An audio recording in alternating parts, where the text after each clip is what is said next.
We've got some breaking news out of the NFL where the San Francisco 49ers and quarterback Brock Purdy have agreed to a 5-year, $265 million contract extension. That's the latest from our NFL insider, Jonathan Jones. Represents a gigantic raise for the former 7th-round pick who's made less than $1 million in base salary each of the first 3 seasons in the NFL. Purdy led the Niners to the Super Bowl in the 23 season, his first full year as the starting quarterback. I'm Tommy Tran, now joined by Rand Carthon, former GM and an analyst for us here at HQ. So, Rand, I ran through the numbers, also being out there, $181 million of that guaranteed. What's your reaction to the news today? I mean, first of all, I'm happy for Brock, especially having been there with him when he was drafted as Mr. Irrelevant, seeing the hard work that he put in to get to this point. So extremely excited for him and his family. And I'm just really more interested in seeing what the real numbers are, right? There's the reported numbers, the 5-year, 265, and then there's the real numbers. What is the real cap numbers going to be? So that's what I'm really interested in seeing. I thought, and Ryan Wilson and I, we were just talking about this on the With the First Pick podcast yesterday. I thought it would be more in the $40 million a year range. But $53 million, you can't argue it. He's earned it.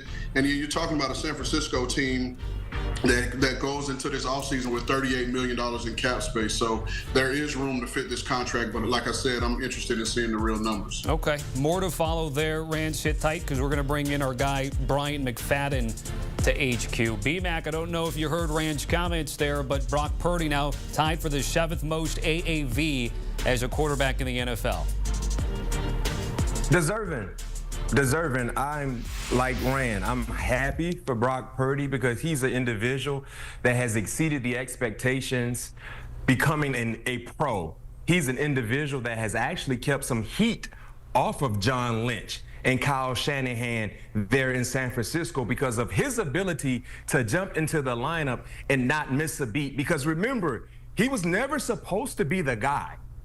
There was 2 other individuals that were supposed to be QB1 out there in the Bay Area for the 49ers, and things did not go accordingly. And then in came Brock Purdy, who took advantage of the said opportunity that led to a nice, massive deal today for him. So kudos to Brock Purdy and being consistent and being able to face a lot of adversity, draft adversity, being Mr. Irrelevant and being able to cash in on a major deal today.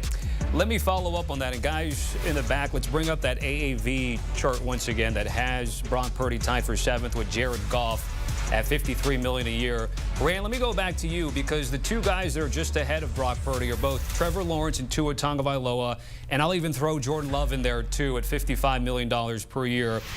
To B-Mac's point, if Brock Purdy was not Mr. Irrelevant, he was a highly touted first-round pick, would that have changed maybe perception of what we think this deal is? I think so, to a degree. I'll say that because you're talking about there is a reason why he was Mr. Irrelevant, right? We're talking about the size. We're talking about the arm strength or the perceived lack thereof. However, all Brock has ever done was work to get in this position. I sat in the back of the plane with Brock as a rookie, saw him on road trips with his laptop out, with the call sheet, going through plays, going through the game plan as if he was starting, and this was well before he started. And to B-Mac's point, came into the season, it was supposed to be Trey Lance's show. Trey Lance gets hurt, and then you move to Jimmy Garoppolo. Then Jimmy gets hurt. And what people don't realize is it was the Miami Dolphins game of that season, and Brock comes in, first time playing significant snaps, and Kyle Shanahan trusted him to throw the ball 38 times in that game, and we came away with a victory. It's interesting. I think both you guys know this, but B-Mac, I'll give you this thought here. Whether it's the first overall pick or Mr. Irrelevant, if you find a guy, you want to try to keep him, right? And Brock Purdy's certainly shown that in San Francisco, now the Bay Area, of what he can do. So given everything you know with the Niners, obviously last year with the Rams in the division as well, what's your thoughts on what they're doing right now? Kittle got a deal recently as well. San Francisco 49ers, in your eyes, B-Mac, what is it? They're trying to get back to being in that competitive conversation, right? Playoff-like conversation, championship-like conversation. And a year ago was basically an outlier of a year because they were hit with so many injuries, the key components on their team. Now being able to give extensions to George Kittle, being able to lock up your QB1 of the future moving forward. You can focus all your attention on the task at hand, which is the game of football. Remember a year ago, they had so many distractions going on solely around Brandon Ayuk, the hold in, the hold out, trying to get a deal done. He flirted with other organizations. So it was almost like after having a really, really good year in 2023, you came into 2024 with so many things that were not football on the field related.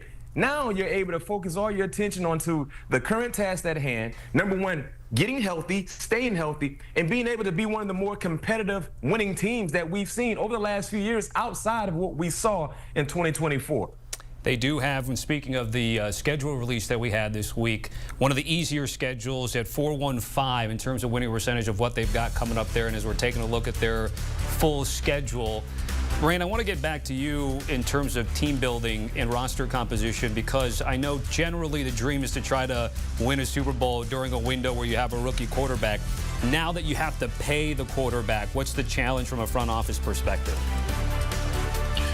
I think traditionally, I think traditionally in what we're looking at now, and we're talking about this $53 million a year range, but I think the better way to look at it is look at it as percentages of the cap.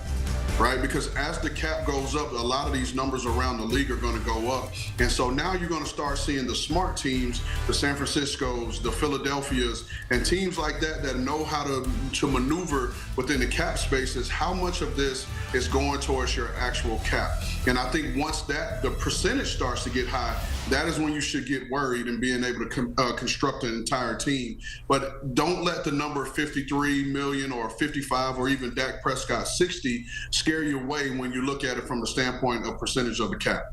B-Mac, you want to follow on that? Yeah, and the thing I love about this deal as well, there are a lot of Brock Purdy haters out there that are saying he shouldn't be in the $50 million per year range. No, don't listen to that foolishness. He should be in the $50 million per range. But I like this deal because, Rand, you talked about the numbers, the inside numbers that we haven't been privy to see just yet. But just imagine if it is 53, right?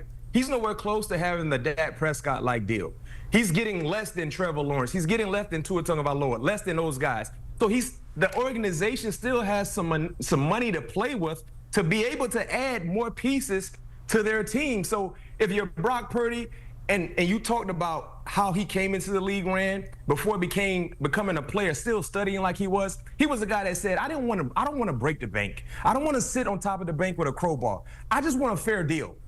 And guess what? They gave him a fair deal. He's happy with it, and he understands because I didn't try to break the bank. There's still money left for us to add to other areas on our team that can keep us competitive in the National Football League. So I love it. Definitely a fair deal for either side, and I'm smiling from ear to ear, just like if I was Brock Purdy. And I'm not, because my pockets are extremely flat right now, and his is inflated. Here's what I'll follow up with that. I had 2 points, now 3. B-Mac, if you were on the other side of this getting $53 million a year, I don't think we would have you on camera right now because you'll be in the middle of the street dancing, running up and down the street, probably with your shirt off. So that's a whole nother topic. However, 2 points. And we're talking about this quarterback market. We saw the top of the market is 60, and Brock's now in the 7th place at $53 million a year. However, one thing I'll say, it's the cost of doing business. No matter what you think about him as a starting quarterback, you have a starting quarterback in the National Football League that has led you to a Super Bowl. That is the cost of doing business. And then I'll take it a step further with my other point. You look at the other couple names that are above him, and who would you rather have leading your franchise at this point? And no disrespect to Trevor Lawrence or Tua Tagovailoa, but would you rather have those guys, or would you rather have Brock Purdy and knowing what these guys have done with the teams that they've been surrounded with? All right, Rand, B-Mac, certainly appreciate it. We got to hit a break here on CBS Sports HQ. But Brock Purdy, that is the big news here on this Friday. He is getting paid. And you see the numbers there, paid well. 5-year, $265 million deal with $181 million of that guaranteed. It secures him in the Bay Area for the next handful of years as he tries to continue to help the Niners win another Lombardi. We're going to hit a break here. Amanda Guerra standing by with another guest when we come back on the other side.